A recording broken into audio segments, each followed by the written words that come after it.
सच साहेब भक्तों, आज हम संत रामपाल महाराज जी के एक छोटे से शिष्य से कुछ बातें करेंगे। वो कह रहे हैं कि वो कुछ गीता के श्लोक के बारे में जानकारी देंगे। उनसे सबसे पहले पूछते हैं उनका नाम, पता हुआ कहाँ से हैं और यहाँ पर क्यों आए हैं। नमस्कार छोटू। सत साहेब। क्या नाम है आपका? मेरा नाम देवांश दास है। आप यहाँ क्यों आए हो? मैं यहाँ अपने गुरुजी का समागम अटेंड करने आया हूँ। अच्छा, समागम किस उपलक्ष्य में मनाया जाता है? समागम इस उपलक्ष्य में मनाया जाता है। इस दिन कबीर परमात्मा ने संत रामपाल जी महाराज के रूप में अवतार लिया। हाँ। तो आप कुछ श्लोकों के माध्यम से हमारे अपने भक्तों को समझाइए कुछ, क्या कैसे ज्ञान के बारे में। जैसे कुछ लोग कृष्ण जी के पुजारी हैं, वो कहते हैं कि कृष्ण जी अजर अमर है। अगर उनके पिता ही अजर अमर नहीं होंगे, जैसे विष्णु जी के अवतार थे श्री कृष्ण जी, तो उनके भी पिता हैं श्री काल ब्रह्म, तो उनकी भी जन्म मृत्यु होती है। उनके पिता की होगी तो उनकी तो होगी। अगर बाप मरेगा तो बेटा भी तो मरेगा, अगर बेटा नहीं मरेगा तो बाप भी नहीं मरेगा।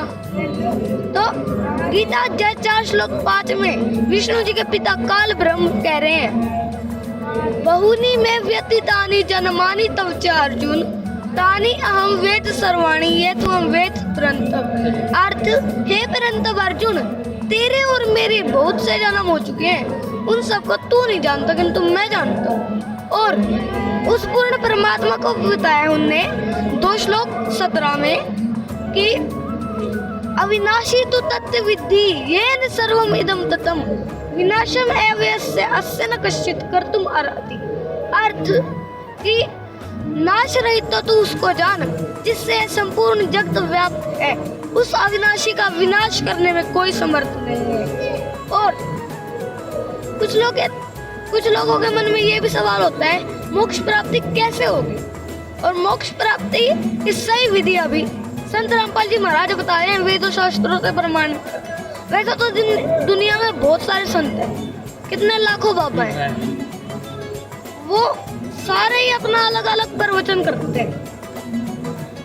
तो हमारे गुरुजी इन सबसे अलग प्रवचन करते हैं क्योंकि वो सारे शास्त्रों से प्रमाणित करके सत्य ज्ञान बताते हैं और सारे संत नकली ज्ञान बताते हैं। हम नाम तो लेते हैं पर क्या वो उसे दिखाते हैं इसमें ये लिखा है क्या? वो जैसे अनिरुद्धाचार्य जी, वो राधे राधे मंत्र बोलते हैं, क्या वो दिखाते हैं? कहते हैं राधे राधे मंत्र का जाप करना चाहिए। प्रेमानंद जी, अनिरुद्धाचार्य जैसे संत ऐसे कहते हैं कि राधे राधे का जाप करना चाहिए। वो गीता में, वेदों में, शास्त्रों में कहीं दिखाते हैं? उनका नाम लेते हैं? नहीं, कहीं लिखा है गीता में?